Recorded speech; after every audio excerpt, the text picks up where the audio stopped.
welcome to a very special episode of Oak and Ash Cooks, where I am going to teach you how to do something very basic and very simple, but that many of you are really afraid to do. Yes, today we are going to roast a whole chicken, and not just any chicken, an Oak and Ash chicken. So stick with me, it's super simple, and I'm also going to show you how to get 2 meals out of 1. I'm going to teach you how to make stock, which is incredibly simple as well, and people make it way more complicated than it really is. So we're going to do both of those things today here on Oak and Ash Cooks. Okay, so we've kind of changed our perspective here a little bit because I really want you to see what I'm doing. So very first thing is you'll notice I have some paper towel underneath the chicken. When you open it up, you really want to make sure that the skin is dry. You can also leave it in your fridge like this so that the skin dries out. What that's actually going to do is make for a nice crispy skin. So I have had this sitting for a little bit. I also made sure that this sat for about 15 to 20 minutes because you don't want to put a freezing cold chicken into a hot oven. It's going to take longer to cook, and it's going to cook faster on the outside than it does on the inside. So I'm just going to pat this dry, make sure the skin's nice and dry, and make sure to check the inside for the giblets. This actually has a neck, which we are going to cook, and I will tell you what, and an ice crystal. And that's kind of it. So we're just gonna start by getting familiar with the chicken. Now, a lot of people, I think, are afraid of this because it kind of grosses them out. But to me, I would rather do this than cut up chicken that's raw. So that's just a personal thing. So now that it is nice and dry and we have it out, we're ready to go, we're going to use a few other things, and I am just gonna make the most basic possible chicken I can today. So I'm gonna show you how to do that.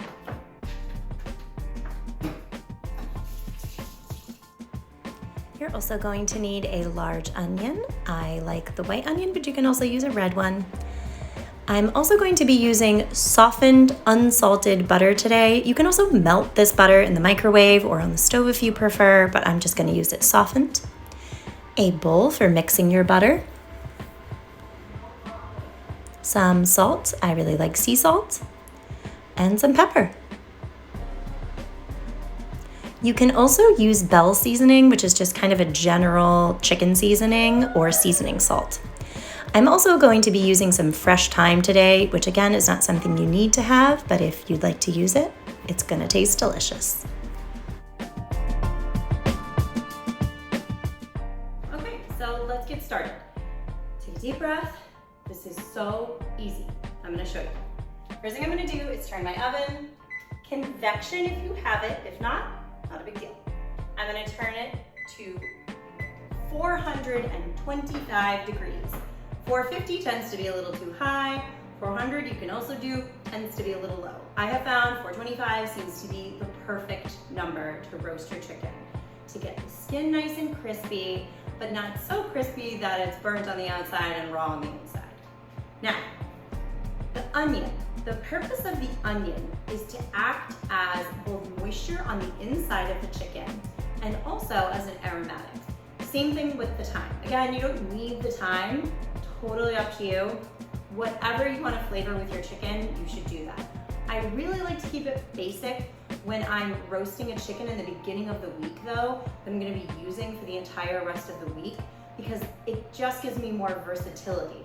But we've done this with everything from oregano and lemon to Cajun seasoning to Jamaican jerk seasoning. Anything you want to flavor your chicken with is totally up to you. But for this, we're going to keep it really, really simple. Back to close-up because I really want you to see what I'm going to do next. So, first thing you want to do is take your onion and cut it.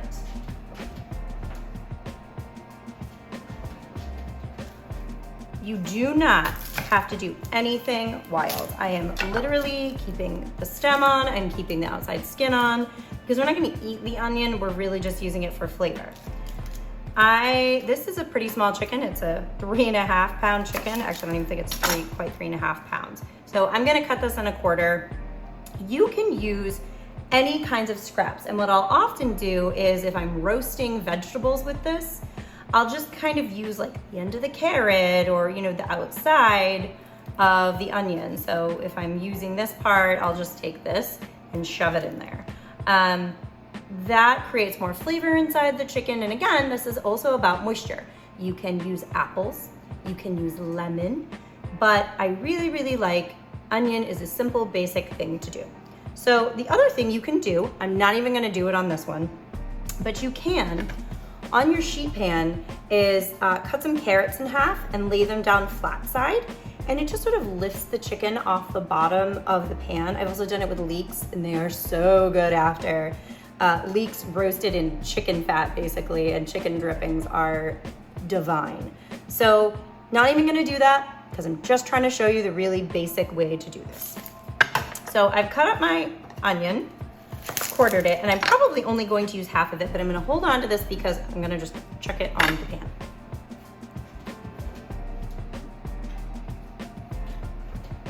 All right, now I'm gonna take my pan, and this is sunflower oil, and I'm just gonna drizzle it on the bottom. This is just gonna make cleanup a little easier. Also, pro tip, if you put a little parchment paper on your pan, it's really gonna save you on cleanup later. Yeah, you'll still have to wash your pan, but it'll just be a lot easier. So there is my pan. Now, put this off to the side. So don't need it anymore. Here we go. I am gonna show you the best way to keep your chicken juicy on the inside and crispy on the outside and give it the most flavor. And there is a secret to this. I've just washed my hands because that is very important. Put this off to the side for a minute. Now into my bowl, I am gonna take some butter. There is no rhyme or reason on how much butter you need, but let's just start with that. I know it's a lot, but you know, it's worth it in the end. This is unsalted cultured butter. So I am gonna add a decent dose, but keep in mind I'm actually gonna be seasoning the inside of the chicken in a moment. Just kind of wanna show you the basics of this. So I'm going to make a paste. And if I were using something like my Bell's seasoning or any other seasoning I would be using, I would highly recommend you use dried seasoning on the chicken and fresh herbs on the inside. So I am just gonna mix this together.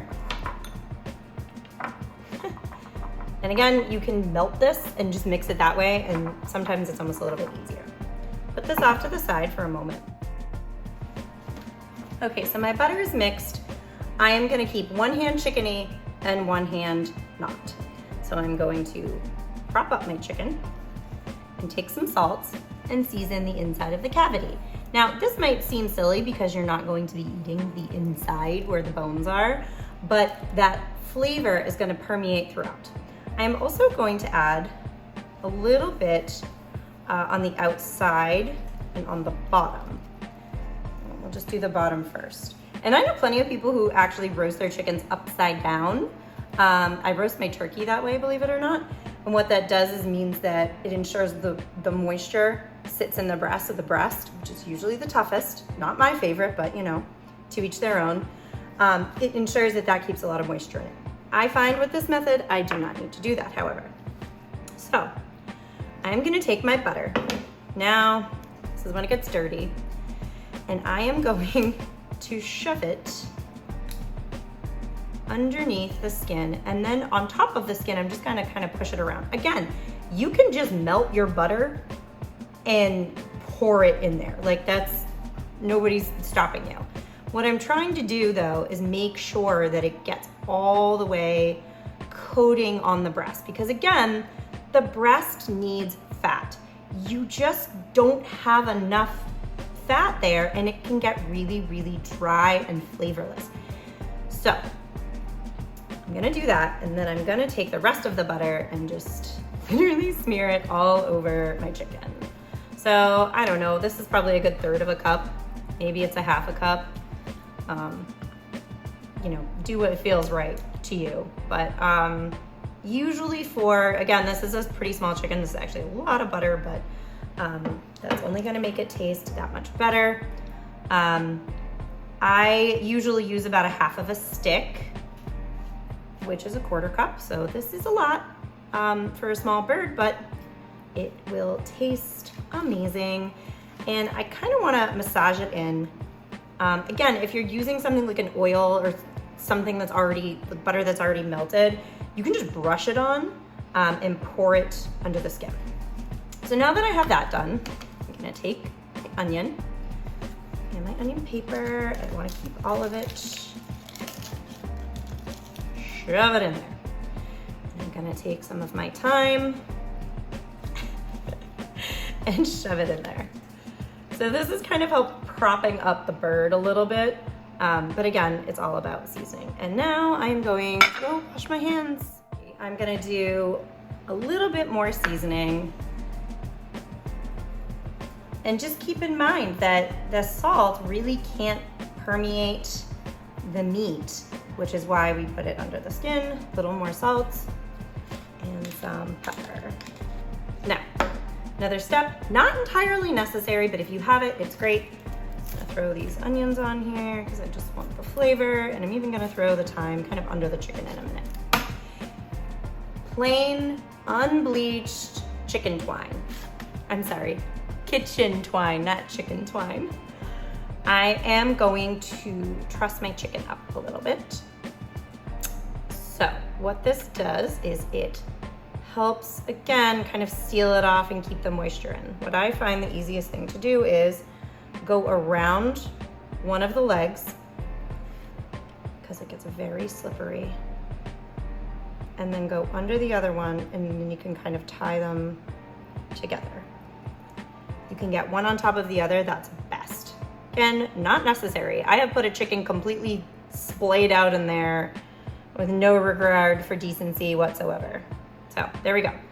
I also am gonna kind of, my skin broke here.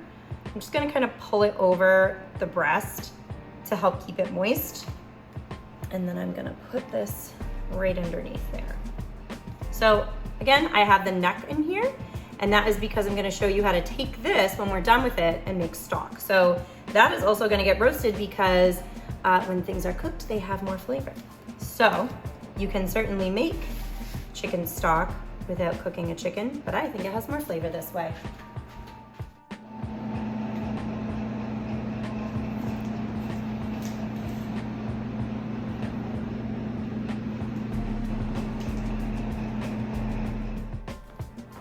All right, so here we are. My oven just beeped that it came up to temp. So it's time to put your chicken in the oven. How? Very important. If you think about the thickest part of the chicken, it's here. You have the thighs, the legs, and a lot of just general meat underneath here. So I put my chicken, I really like to do it on a sheet pan like this, so I can show you how to put it in there. We are gonna put the biggest part of the chicken in the back of the oven. That way it cooks evenly. Let's take a closer look. So as you can see, the thickest part, the legs, are in the back of the oven, which is going to be the hottest, and my oven of course is gonna be cold right now because I'm leaving the door open. I also, if you can, try to tuck the wings under the legs a little bit. I didn't do a very good job there, but I'll have a chance to fix that in a minute. So I'm gonna leave it, shut the door. It's in there. You're roasting a chicken. It's that simple. Now, there's a couple things you probably have some questions about. How long do you cook it for? It kind of depends. Again, this is a very small chicken. My oven does tend to get pretty hot, and I'm cooking it on convection, which tends to cook things not only more evenly, but also a little quicker. So this will probably take about an hour, but it may take as little as 45 minutes. Some contributing factors to that are the facts that I let it come up to room temperature before I put it in the oven. Remember, a cold chicken or cold meat of any kind in a hot oven takes a lot longer to come up to temperature on the inside and tends to cook a little bit less evenly. We also are going to be basting it with hot butter. All those drippings that come out of the pan are going to go into the bottom of the pan, which again, why you need a rimmed pan. Either a glass baking sheet is, or a glass baking pan is fine, or I really like the sheet pans. I have a baster, you do not need one. You can simply take a spoon, and I will show you how to do it. The reason we do that is we're constantly bathing the chicken in fat, and that is really important because chicken meat really doesn't have fat in it. It's the skin that has the fat in it mostly. So we're going to be adding all the flavor, the salt, the butter, all the onion flavor and the thyme that came out of the inside of the chicken, and we're gonna be bathing the chicken in it constantly. So you get a more even flavor, crispier skin, and a more even cook.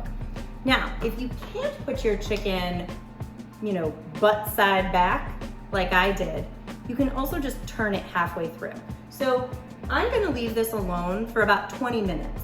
In 20 minutes, I'm gonna come back, I'm gonna baste it, I'm gonna see how it's cooking. Now, what if your chicken is burning? What if the skin is getting way too brown, way too quickly? Simply take a bit of aluminum foil and tent it over the top. It doesn't have to be touching the skin, and it just needs to be tight enough that it's not gonna fly off from the fan in your oven, if you have one like mine. And that's kind of it. It's really, really simple, you guys. You'll see. We are going to test it with an instant read thermometer. Now, I'm supposed to tell you that it is recommended to cook chicken to 165 degrees. I generally cook mine to 160 and then let it rest. You should always, always, always let your things rest before you cut them. That means that any of the juices are redistributed back into the meat. If I take that chicken right out of the oven and I start hacking into it, it is gonna be dry, dry, dry. If I leave it alone 15 minutes and then start cutting into it, it's gonna continue to rise in temperature, and it's gonna ensure that it is actually cooked fully. So even though I'm pulling it out a little early, it will still get to 165 degrees, and you can check it with your thermometer, and I'll show you how. So it's been a half hour. I took a break to have some lunch, which was ironically chicken, and to check on my chickens. This is the first year we've done meat birds, and I have to say it's actually been a really good experience. We have 2 more rounds coming up. One is out on pasture right now, and the other is in the brooder. So there's gonna be a lot more roast chicken in our future. And even though I ate lunch and it was chicken, this smells amazing. It is so, so, so good. Roast chicken is my comfort food. Roast chicken, some rice, Swiss chard, vegetables, it doesn't matter. The smell of a roast chicken is just insane. So it's been about a half an hour. So now we're gonna baste it. So I'm gonna take it out. You don't have to take it all the way out, but I'm going to. For viewing purposes. You can see it looks beautiful already. Now, I'm gonna show you how to do this with a baster and also with a spoon. So we're gonna tilt the pan to collect the juice and literally just get that all over. Again, my skin split on the breast, so that's very exposed and it's gonna get very dry if I don't do this. So I'm just gonna get it all over, but especially on the breast, because that is what's gonna get the driest. Now you can see when I do this, get a little closer. When I tilt the pan, some of the juice actually comes out of the inside of the chicken, which again is why I really like to do this on a small pan. It just makes it more manageable. So you can do the same thing with a spoon. Spoon here. Again, take the pan, push the chicken back a little bit actually.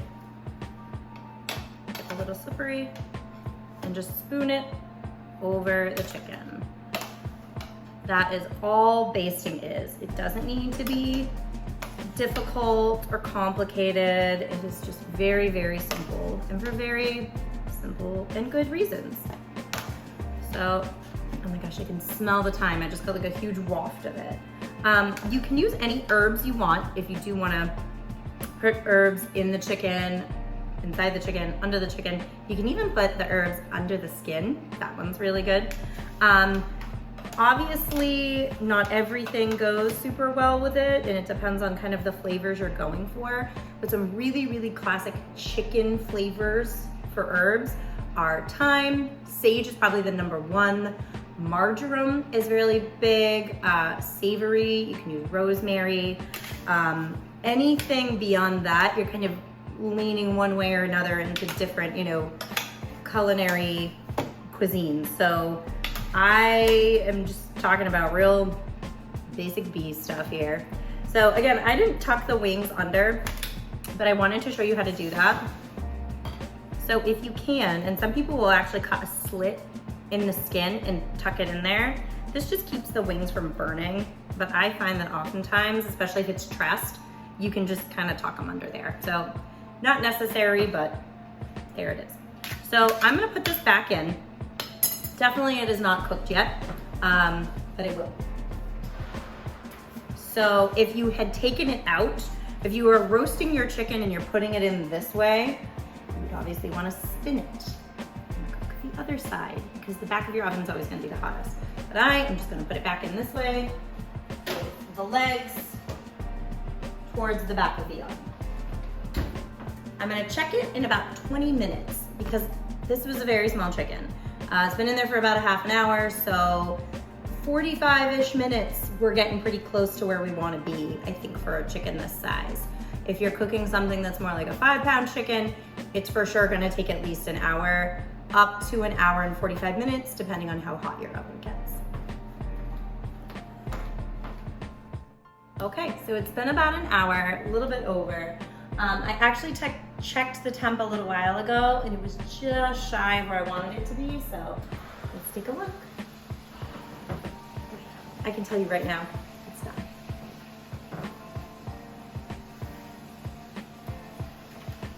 Look at that. Woo! Now I am gonna baste it one more time. Because again, this is gonna sit for a little bit. Oh my goodness.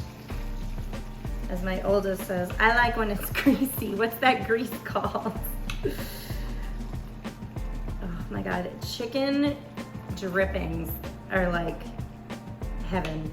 I really like to, usually put vegetables in the bottom of this and roast them. Potatoes, carrots, parsnips, turnips, onions, everything. Leeks are my favorite. Chicken and leeks is like the best. So I am going to temp this. Now, you want to go in the thickest part of the chicken. So I am going to go, and you can do this in a couple spots. So I've got 180 there. And I am going to go on the breast. And I am at 167. Oh, 166. So a little over actually what I want it to be. Now, it is done. Shut my oven off.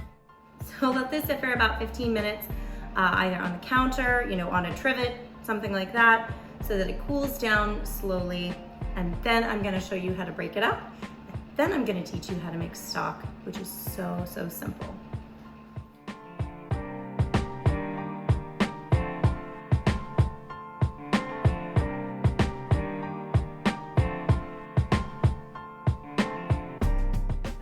The oven for about 15 minutes, and I'm gonna bring you in closer in a little bit, and I'm gonna show you how I break this down.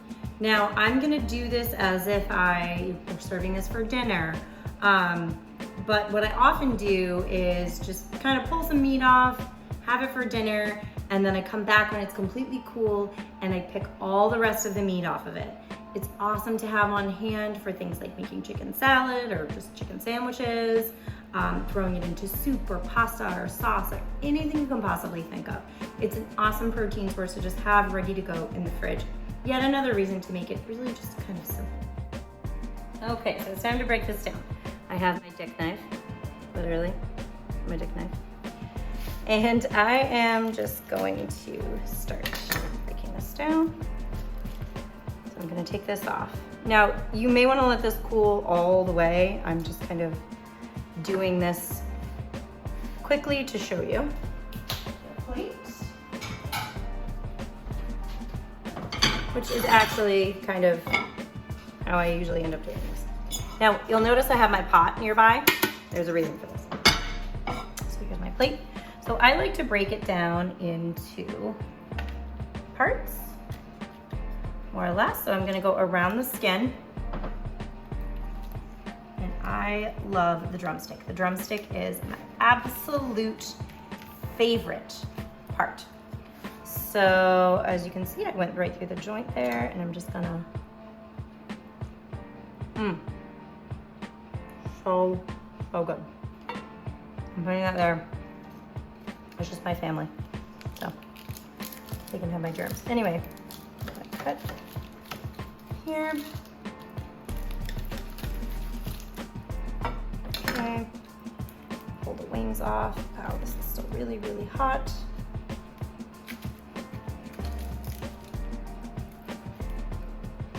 I may have to let this go a little bit longer because I have kind of wimpy hands. So when you're breaking off the bone, you usually want to pull it back till you find the joint and then cut in between the joints. Although oftentimes, if you let this sit for a little bit longer, again, it'll continue to cook a little bit more, the juices will redistribute.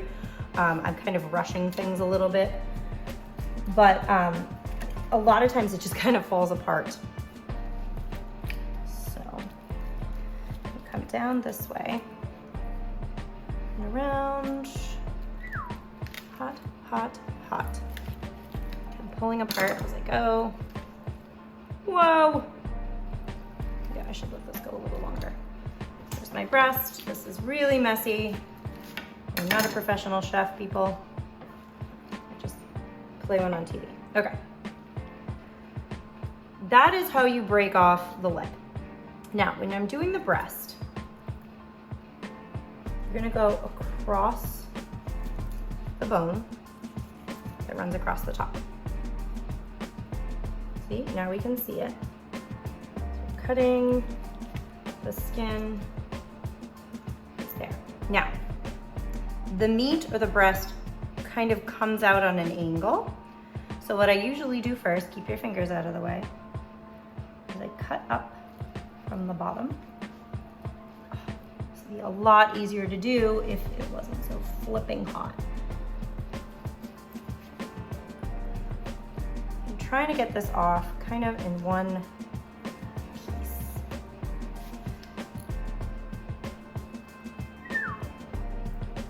Good Lord.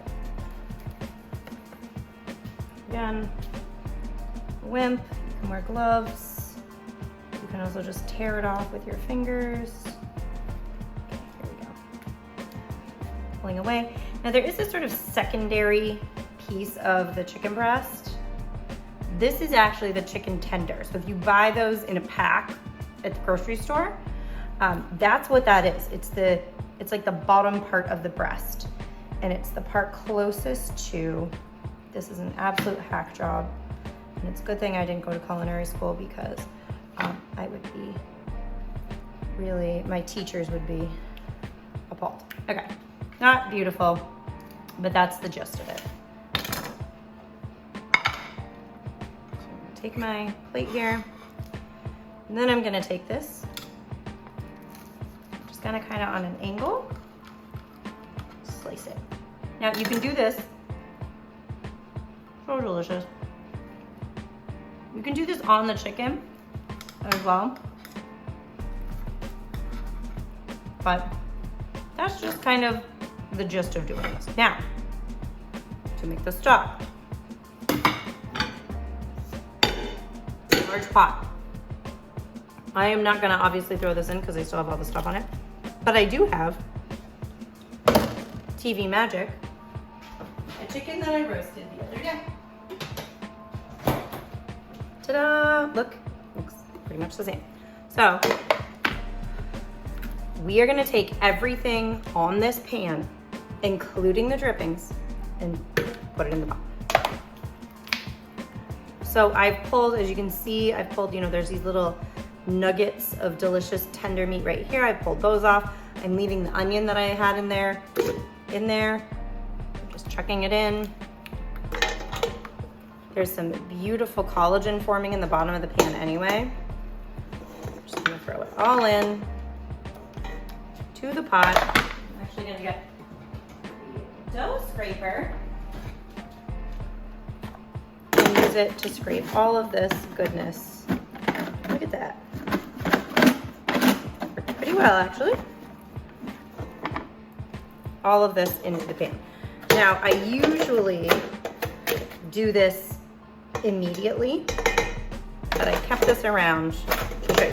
So all of this stuff on the bottom of the pan is just gonna add beautiful, rich flavor to this stock. So I have my chicken neck, I have my roasted onions, I have my thyme. I'm kind of pulling from this pan now. All of it is going to go into this pot. I have this covered with cold water. I'm going to let this sit on the stove, not turning it on, for half an hour so the apple cider vinegar has a chance to do its thing.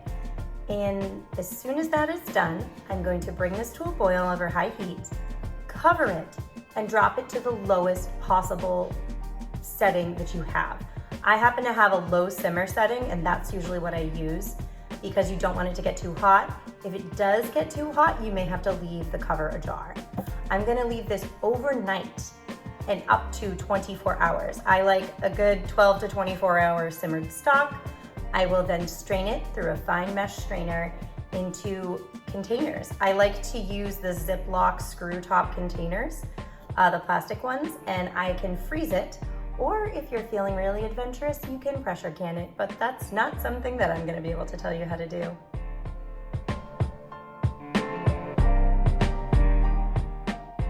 And there you have it, guys. I hope that this video gave you the confidence you need to roast your own chicken.